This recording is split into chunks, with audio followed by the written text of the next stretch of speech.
Hello there, this is Heather Reid from Planner Protect, where we help you negotiate your next venue contract with confidence.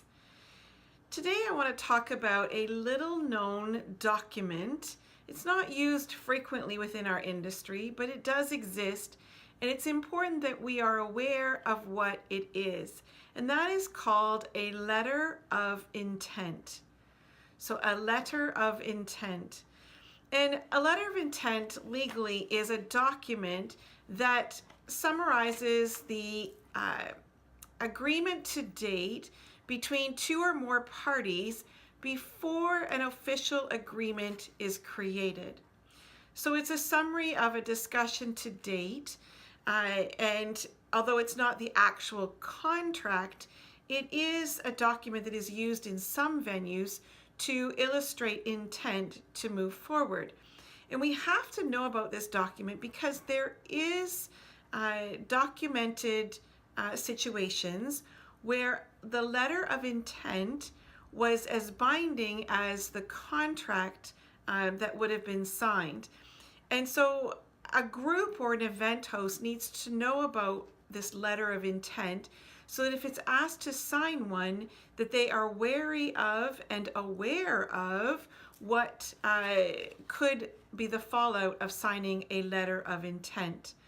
So I have 7 points that I want to have a group or an event host consider. The first one is to acknowledge that the letter of intent is a precursor to an actual contract.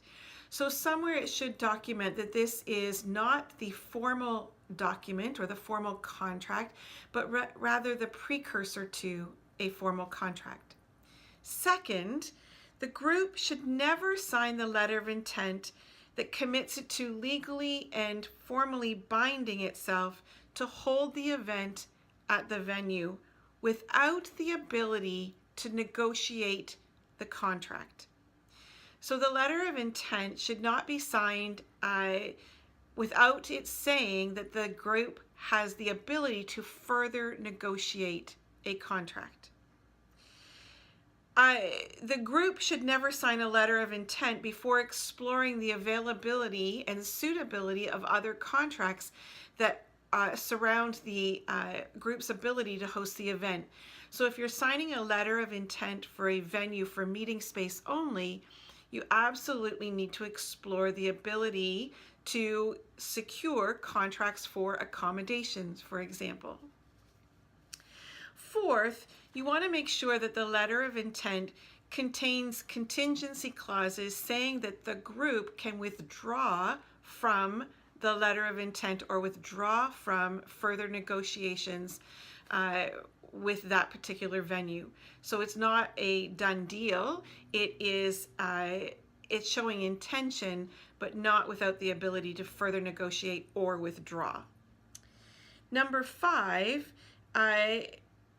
the group should be aware that any clauses that are contained in the letter of intent, they need to be able to agree with those up front, because it's very difficult to change the clauses that are in the letter of intent and change them once you get to a contract. So before signing the letter of intent, the group wants to make sure that they're comfortable with the clauses that appear in the letter of intent.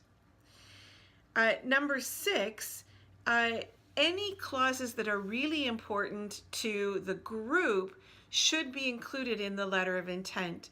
So just as the venue has included important clauses to them, if there are clauses that will be critical to moving forward for the group, those need to be included in the letter of intent as well before both parties sign this letter of intent. And finally, it's really important that the letter of intent be given the same legal scrutiny that a contract would be given, because a legal binding document such as a letter of intent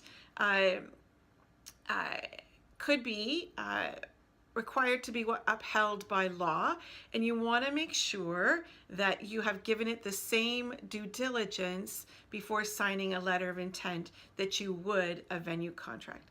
So those are my 7 tips around working with a letter of intent. It's not very common, however, they do pop up once in a while with venues, and it is a prudent planner or event host that is aware of how to work with a letter of intent.